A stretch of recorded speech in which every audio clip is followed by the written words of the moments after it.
বিসমিল্লাহির রহমানির রহিম। ক্ষমাশীলতার কারণে জান্নাতের অগ্রিম সুসংবাদ পাওয়া সাহাবী। একদিন মসজিদে নববীতে আমাদের প্রিয় নবী হযরত মুহাম্মদ সাল্লাল্লাহু আলাইহি ওয়াসাল্লামের সামনে উপস্থিত ছিলেন অনেক সাহাবাগণ। তখন মুহাম্মদ সাল্লাল্লাহু আলাইহি ওয়াসাল্লাম হঠাৎ করেই বললেন, সামনের ওই দরজা দিয়ে একজন জান্নাতি মানুষ প্রবেশ করবে। অতঃপর সবাই ওই জানালার অর্থাৎ এই দরজাটার দিকে তাকিয়ে রইল।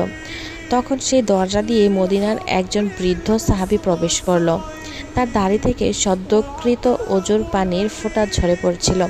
তিনি তার বাম হাতে জুতা নিয়ে মসজিদে প্রবেশ করলেন। তার পরের দিনও নবী করিম সাল্লাল্লাহু আলাইহি ওয়াসাল্লাম সাহাবাইগণকে বলতে লাগলেন, এই দরজাটা দিয়ে একজন জান্নাতি মানুষ প্রবেশ করবে। তখন সাহাবাইগণ তাকিয়েছিল সেই দরজাটার দিকে। তারা আবার দেখল গতকালকে সেই লোকটায় প্রথম দিনের মতো আবারও এই মসজিদে প্রবেশ করেছে। তৃতীয় দিনও নবী করিম সাল্লাল্লাহু আলাইহি ওয়াসাল্লাম একই কথা আবার বললেন এবং যথারীতি সেই সাহাবী পূর্বের অবস্থায় প্রবেশ করলেন। নবী করিম সাল্লাল্লাহু আলাইহি ওয়াসাল্লাম এর ওই মজলিসে বসেছিলেন। হযরত আব্দুল্লাহ ইবনে আমর ইবনুল আলী রাদিয়াল্লাহু তাআলা আনহু, যিনি অনেক ইবাদত করতেন। তার আন্তরিকতা এবং একাগ্রতা ছিল খুবই চমৎকার। তার মনে প্রশ্ন জাগলো, ইনি আমাদের চেয়ে বেশি ইবাদত করেন, কি এমন ইবাদত করেন যে মুহাম্মদ সাল্লাল্লাহু আলাইহি ওয়াসাল্লাম আমাদের প্রিয় নবী, বিশ্বনবী, তিনি ওনাকে জান্নাতের সুসংবাদ দিলেন এবং বললেন তিনি জান্নাতে যাবেন। তারপর তিনি সেই সাহাবীর পথ অনুসরণ করলেন আর মনে মনে ভাবলেন, আমি দেখব উনি কি এমন ইবাদত করে। তিনি তাকে বললেন, আমি আমার পিতার সাথে ঝগড়া করে শপথ করেছি 3 দিন পর্যন্ত তার ঘরে যাব না। এই 3 দিন আমাকে যদি আপনার ঘরে থাকার সুযোগ দিতেন তবে আমি সেখানে থাকতাম। তখন সেই সাহাবী ব্যক্তিটি বলল যে হ্যাঁ, থাকতে পারেন। তিনি তার সাথে সেখানে 3 রাত অতিবাহিত করলেন। কিন্তু অবাক করার বিষয়, সেই 3 দিনে তিনি সেই লোককে এমন কোনো ইবাদত করতে দেখলেন না যার কারণে তিনি জান্নাতের সুসংবাদ পেতে পারেন। আর তার ভেতর তাই কৌতূহল বাড়তেই চলল। 3 দিন অতিবাহিত হওয়ার পর তিনি জিজ্ঞাসা করলেন, হে আল্লাহর বান্দা, আমার বাবার সাথে কোনো ঝগড়া হয়নি। আমি আপনাকে মিথ্যা কথা বলেছিলাম, কারণ আমাদের প্রিয় নবী হযরত মুহাম্মদ সাল্লাল্লাহু আলাইহি ওয়াসাল্লাম আপনার সম্পর্কে 3 বার একই কথা বলেছেন। তখন তোমাদের নিকট একজন জান্নাতি মানুষ প্রবেশ করবেন।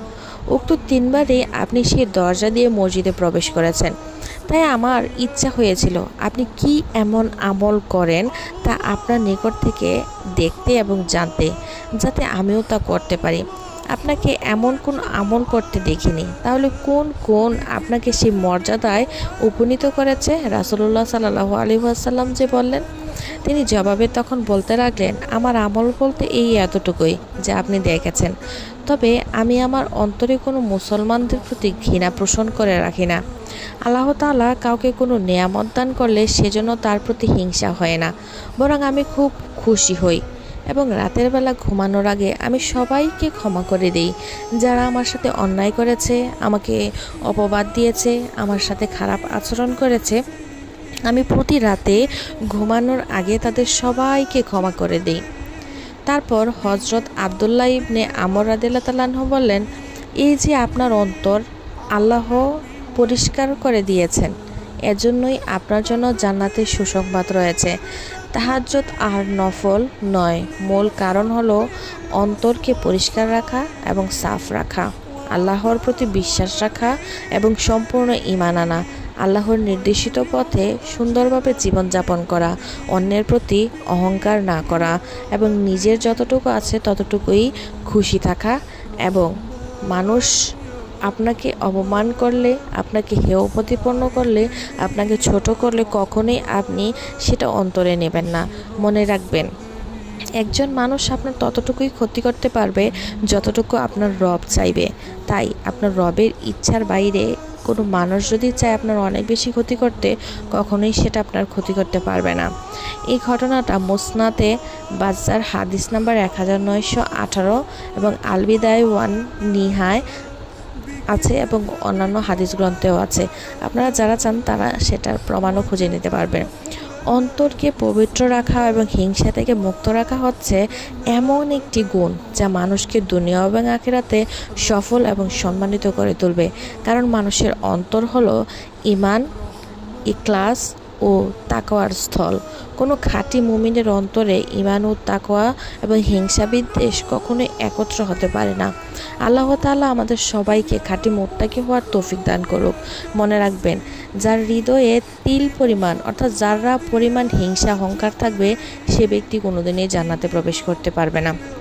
আল্লাহ তাআলা আমাদের প্রত্যেকের অন্তরকে এমন কাচের মতো একদম স্বচ্ছ করে দিক, যাতে আমাদের অন্তরে আল্লাহ তাআলার তাকওয়া এবং তাকদীরের প্রতি বিশ্বাস, ঈমানের প্রতি বিশ্বাস এবং আল্লাহ তাআলার সম্পূর্ণ সর্বাবস্থায় একাত্মবাদের প্রতি বিশ্বাস এবং মুহাম্মদ সাল্লাল্লাহু আলাইহি ওয়াসাল্লাম, আমাদের প্রিয় নবী হযরত মুহাম্মদ সাল্লাল্লাহু আলাইহি ওয়াসাল্লাম আমাদের যেভাবে দিক নির্দেশনা দিয়ে গিয়েছেন সেভাবে জীবন অতিবাহিত করার তৌফিক দান করুক এবং আমাদের অন্তর থেকে অহংকার, রাগ, হিংসা, বিদ্বেষকে দূর করে দিক। আমিন।